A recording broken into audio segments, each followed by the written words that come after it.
From the dawn of humanity, man in his arrogance has pondered the great mysteries of life. Why, for instance, might one have only a pair of sticks, one in hand and one tied to his leg, while others would lie peacefully nearby in sleeping bags? He would first seek to exploit lesser creatures, taunting and provoking them with his mystic pyramid. This would be the beginning of the conceit that would one day lead man to claim that he had walked on the moon. But as we shall see during the course of this film, such claims are not to be so readily believed.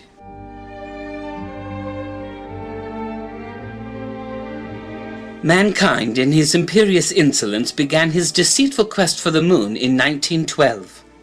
He would build a massive vessel boasting of its ability to ferry 2,200 persons in luxurious comfort to the lunar surface.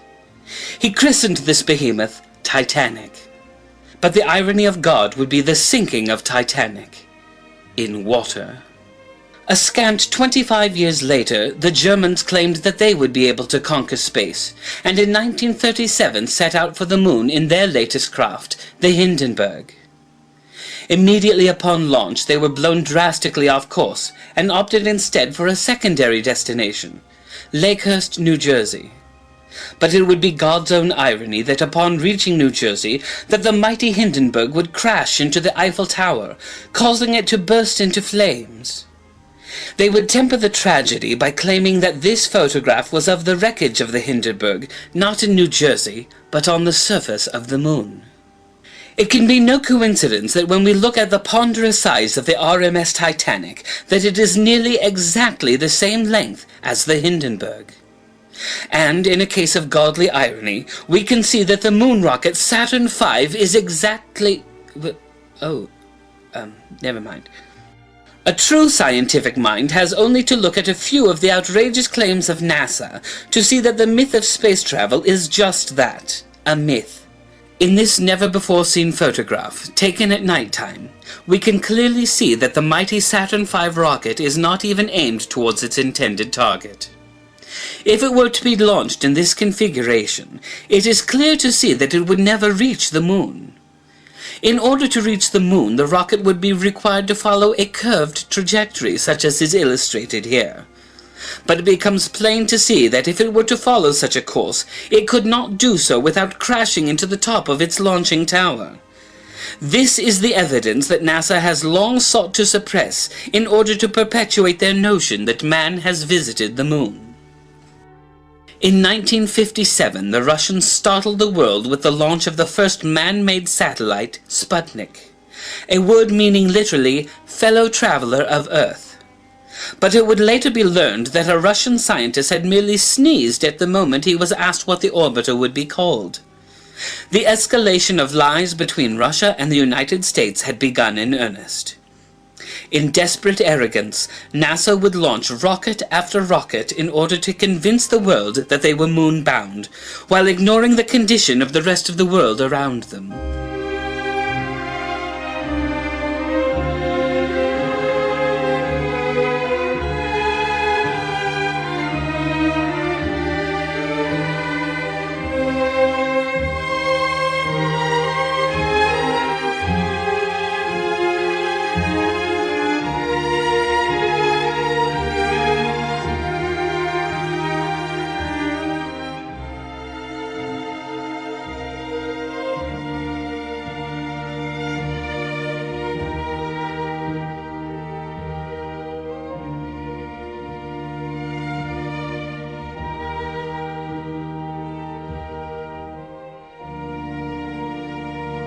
But did they really launch the craft that they said they did?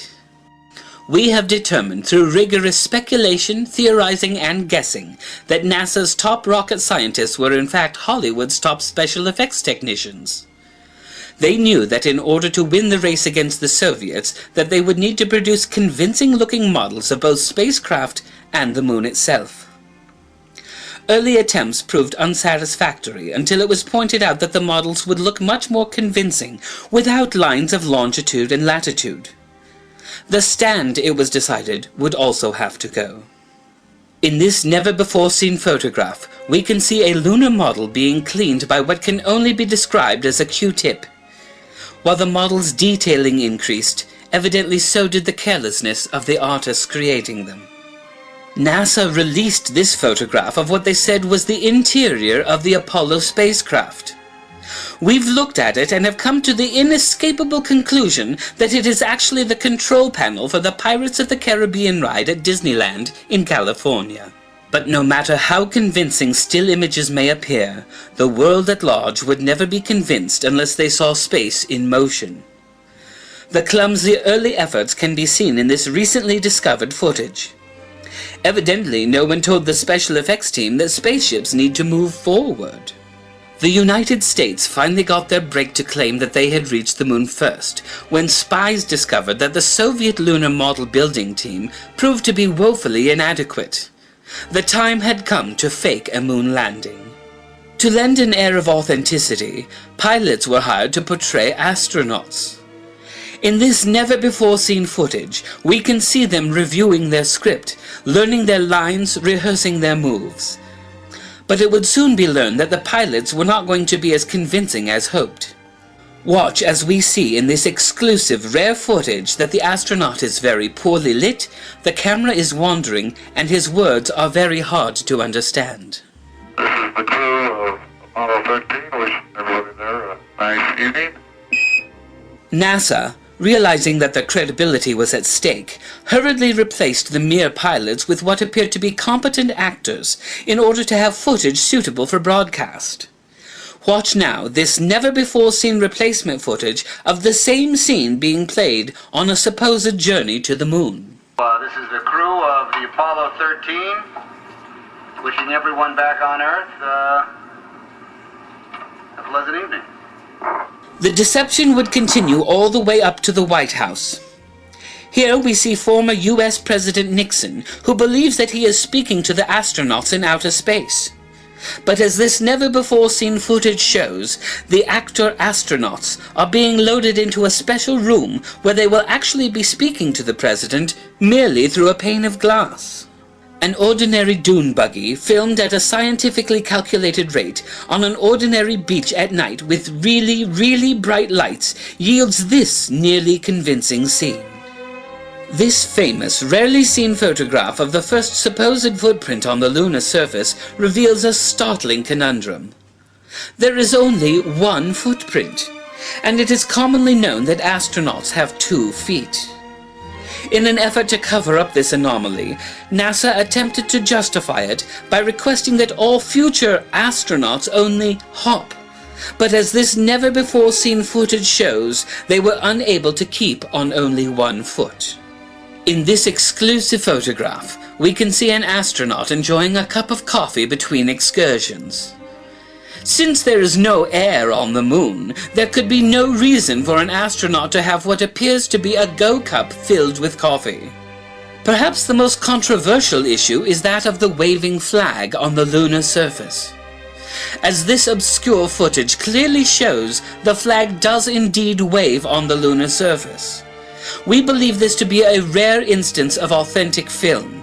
But what is most disturbing is that the flag is being waved by robots, as is evidenced by their jerky movements. The dramatic effect of the capsule splashing down in the ocean is convincing, until it is revealed in this never-before-seen photograph that it was merely a model tossed from a helicopter. It is a near-perfect illusion. On the bottom of the craft, we can clearly see the letter O, which of course is the first vowel in the word model. We have proven through hunches, assumption, hypotheses, and supposition that such claims are not to be believed. Also, the fact that I am speaking authoritatively and with a British accent means that our proof is scientifically irrefutable. And this much we know for certain. Until such time as Sasquatch is liberated from obscurity, man shall never walk on the moon. We must not be deceived.